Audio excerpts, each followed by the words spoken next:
Hello. We are going to talk about three amendments today because they all have to do with the president and the vice president assuming office and keeping it and how long they can do that.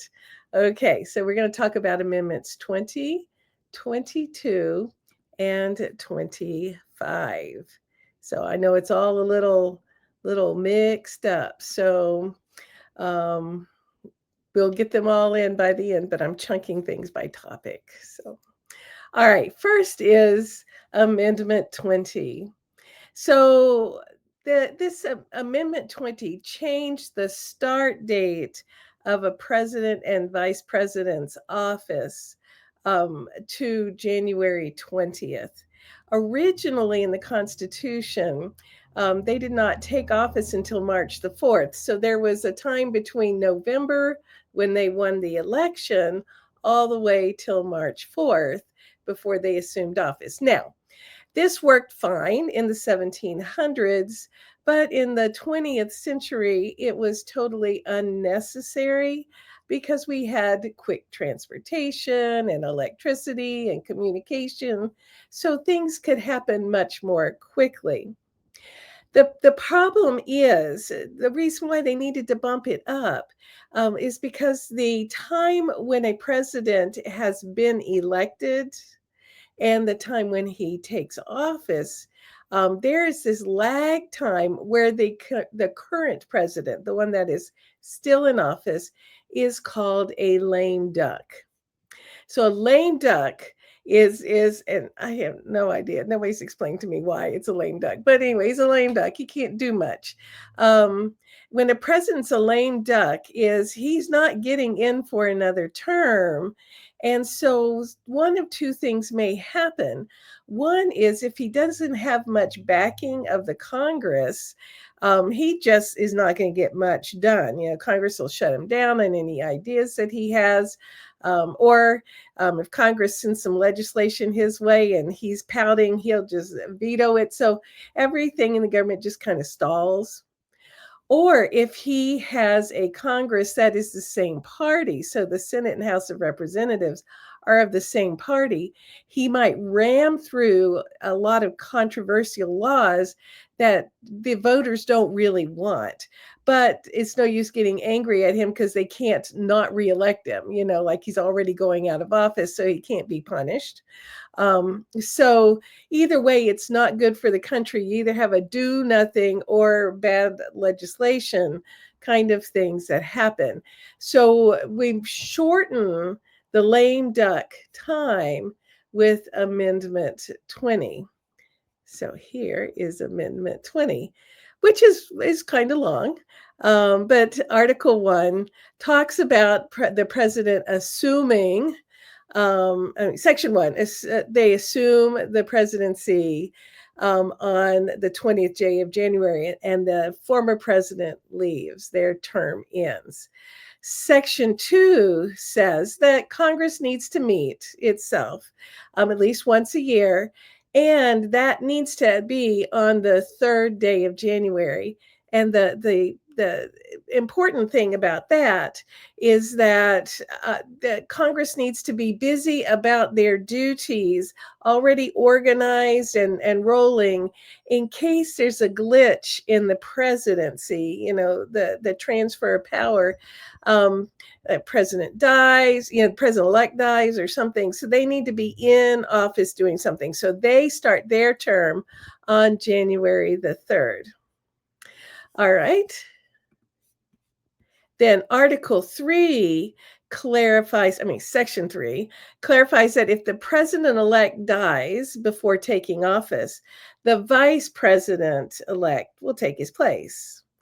If the vice president elect cannot take office, Congress will appoint a president elect or may determine some means of choosing one.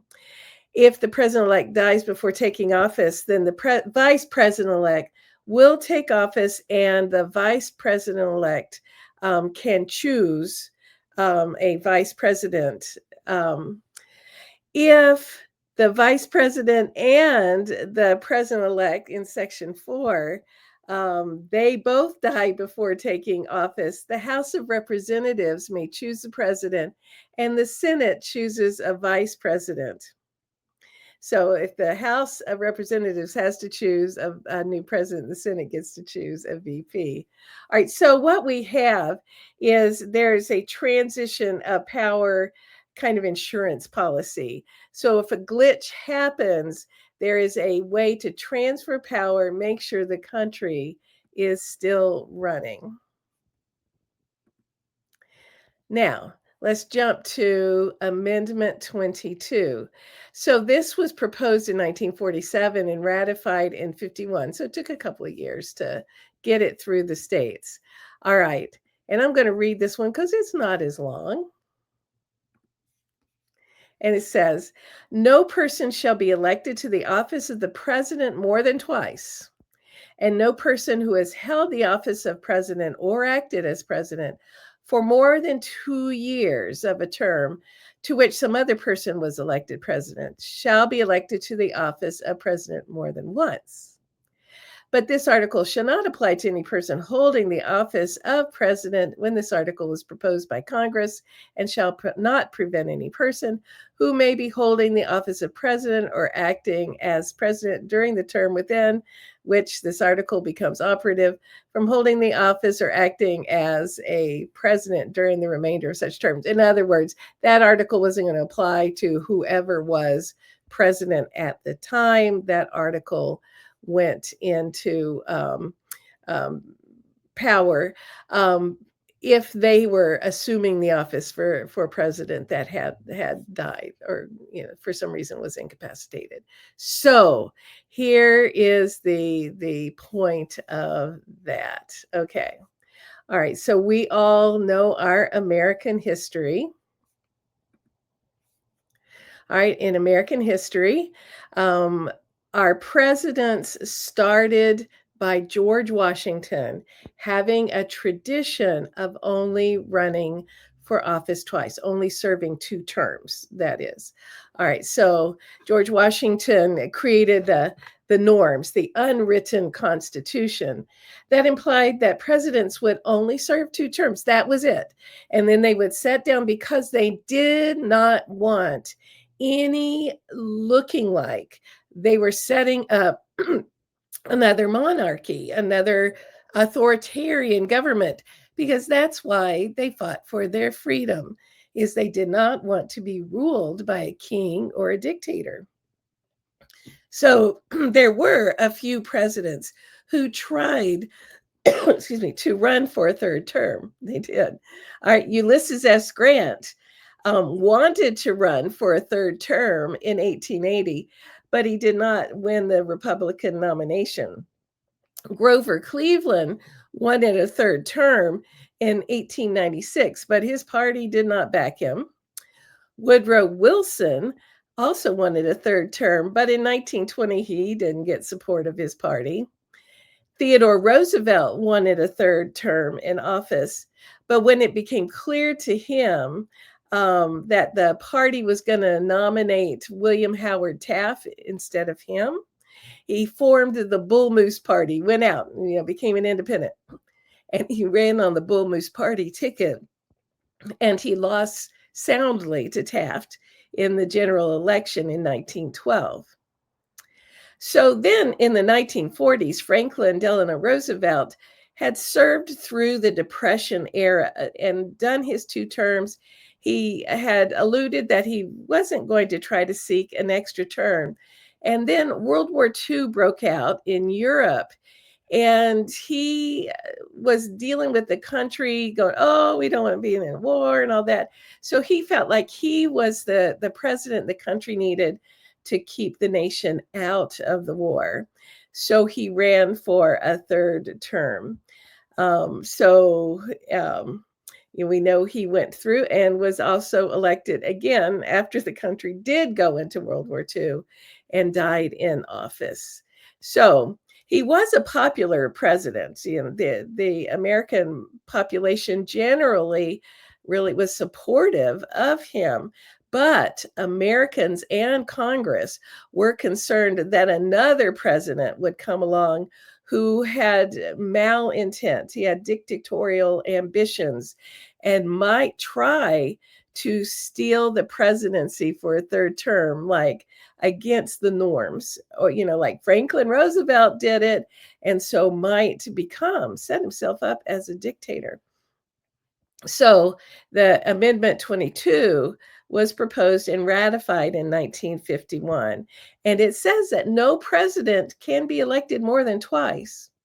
And that if a person who has held the office of president or acted as president for more than 2 years cannot be elected for more than one time.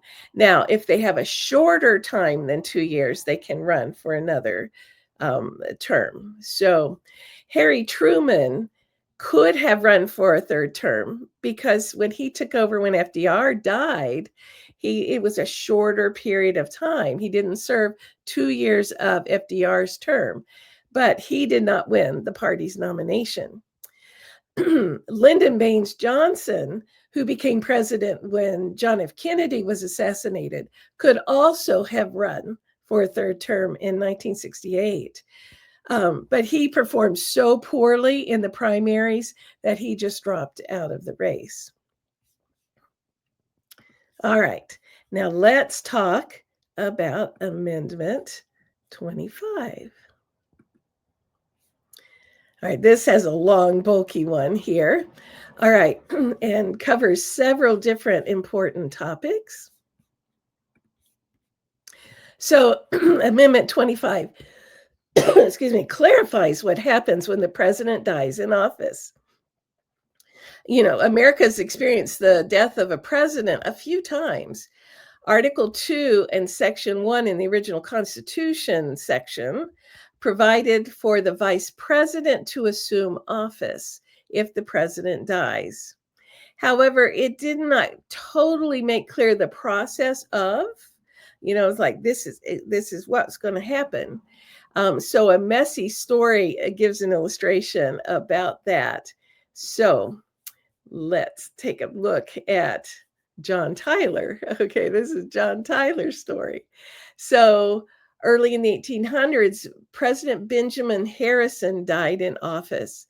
John Tyler was the vice president. But John Tyler was not really very well liked by Benjamin Harrison's cabinet. They didn't approve of him. So when Tyler talked to the cabinet about assuming the office of presidency, because that's what Article 2 said, some of them didn't like him, so they weren't going to approve. And they said, no, we want a new election. And Tyler said, no, Article 2 says I'm going to be the president. So he assumed the oath of the office in front of the cabinet, just said, okay, now watch me, I'm taking the oath of office. And the cabinet is sitting there in their office watching him and going like, what about that? And so this has become known as the Tyler precedent, like he will assume office, that VP will. But the cabinet, to the end of his term, did not like him. And so they refused to call him Mr. President. Instead, they called him His Ascendancy. So poor John Tyler was trying to get the Constitution to roll smoothly and pushed it through, but he had much persecution from the cabinet. So finally, in 1967, having been through losing several presidents, they made sure that it is clear what's going to happen. So the amendment says clearly that the vice president will become president if the president dies, is removed from office, or resigns. So that's in Section 3. Then the vice president will be nominated by that new president, because there will be a vacancy in the vice president. Then the new VP will take office if both houses of Congress confirm him. So I can remember when I was young, when President Nixon resigned, Gerald Ford had to become president, and then he had to choose a vice president. But both houses of the Congress had to confirm that vice president. All right.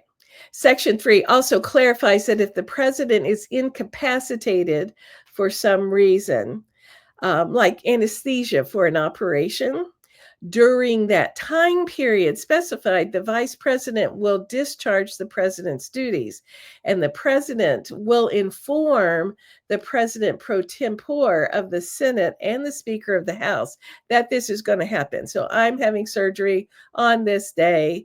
And so during that time period, the vice president will discharge my duties. All right.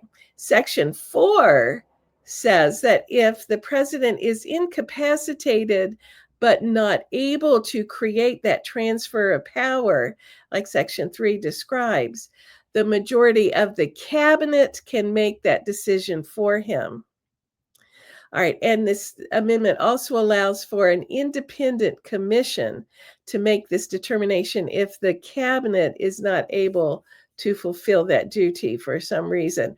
So we got multiple layers um, of like making sure there is a smooth transfer of power. So what we have today then is we have a government built on the three branches of government, with us as the fourth. And we are here for life, liberty, um, the pursuit of happiness, property, the general welfare. We have things that our founding fathers have instituted and protections for all of our general well-being.